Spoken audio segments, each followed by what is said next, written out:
Денеска 30 јули се одбележува како светски ден во борба против трговијата со луѓе.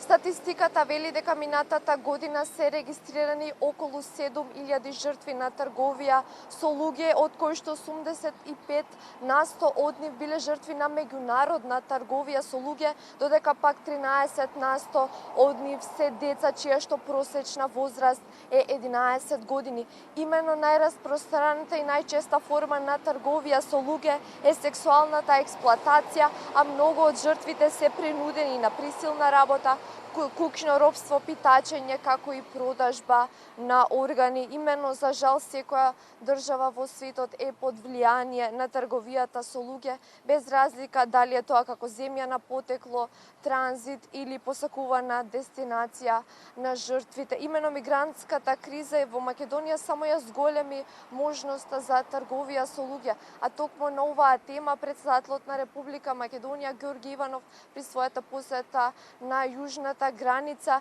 изјави дека армијата регистрирала зголемен број на криумчарење на мигранти и илегални преминувања на границата, а според претседателот за овие неколку месеци кога е затворена балканската рута се евидентирани околу 18.000 нелегални преминувања на границата. Да ја слушнеме неговата изјава. Армијата констатира зголемен број на илегални менувања на државната граница и појава на криумчарење на мигранти преку нашата територија. Така да од сето она што денес бев информиран, за овие неколку месеци од кога е затворена балканската рута, армијата заедно со полицијата имат спречено 18.000 илегални преминувања. Значи, тие лица се спречени да влезат на наша територија.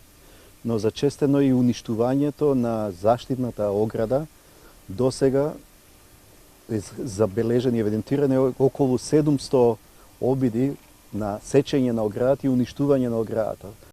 Во извештајот на State Departmentот се вели дека Македонија е лидер во регионот во борбата против трговија со луѓе. Имено во извештајот се вели дека Македонија ги исполнува сите стандарди за борба против оваа трговија. Се надевам дека ние и ова и наредната година, како и сите други, ќе останеме лидери во регионот.